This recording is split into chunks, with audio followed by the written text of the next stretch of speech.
Most people pick parts by spec, then they wonder why the PC feels inconsistent. That mistake usually comes from one assumption. If every part is a mid-range, or budget, or even high-end, the system should be balanced, right?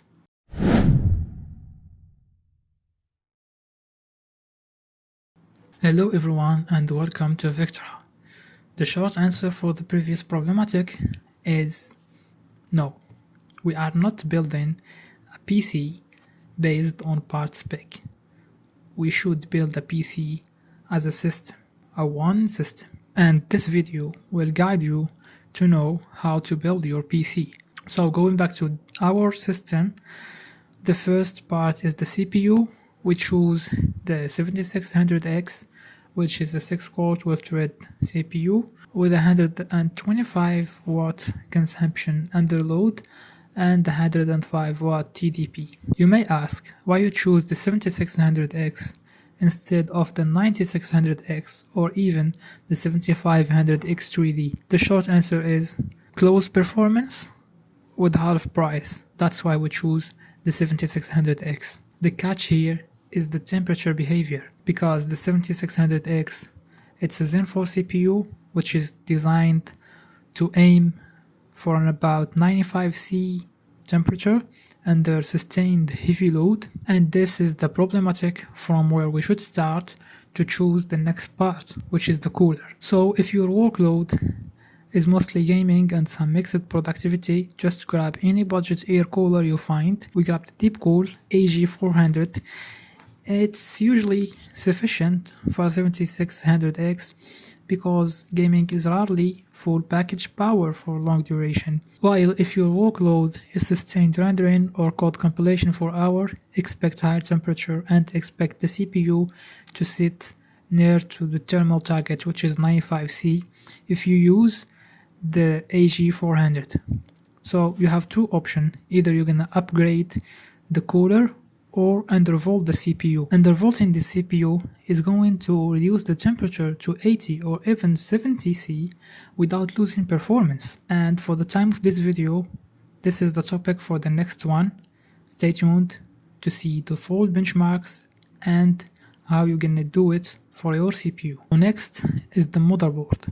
In our system, we use the Gigabyte B850M Aorus Elite Wi-Fi 6E. We decide to choose this board because it's a strong board without paying too much for premium feature we will not use, and also we are not going to budget where we're gonna lose the upgrade ability. This board having a strong VRM phase 12 plus 2 plus 2, also have two sockets for M.2 NVMe. One of them is a Gen 5 and it supports PCIe 5 also. Then the GPU, we go with the RX 9060 XT, the 16 gigabit variant, XFX Swift triple fan OC. This GPU uses a single 8-pin power connector and give us in the output two DisplayPort 2.1a and one HDMI. In our review and the long gaming load, the GPU temperature vary between 45 up to 60°C. That's still what the triple fan cooler built to do. Low noise, stable thermals. After that, we're going to see the most annoying part to choose currently under this DRAM shortage. Yes, you guess it, it's the RAM and the M.2. So for the RAM, we chose the T-Force Vulcan DDR5 6000 mega transfer with a CL of 36. We grabbed just one stick, 16 gigabit, to leave a headroom to upgrade to the new standard, which is 32 gigabit. Then we moved to the M.2, where we find a good deal in our local market. We grab a Crucial P3 1 terabyte for around $70, which is a steal in this current market, which is lead us to the last two parts in our build. For the power delivery, we choose the Antec Atom G850 watt 80 plus gold. It's a semi-modular PSU, which means less cable management. Even our system would work with 650 or 750 watts.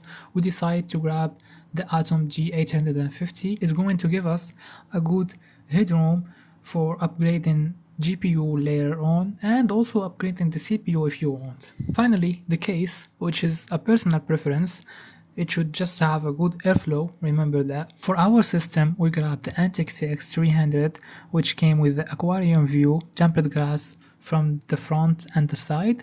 Also, it came with a pre-installed 4 addressable RGB 120mm fans. Finally, we hope that we guide you to build a well-balanced system. The system is coherent for you if you are going to play modern games at 1080p higher refresh rate or 1440p. Also, if you are going to do light creation work with this PC, I'm talking about 3D rendering, content creation and so on. But if you are going to do heavy creator workloads, you have to upgrade the RAM to 32GB right away. If you are going to copy our system, you will find the links for every part in the description. I will let you to see the benchmarks.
you.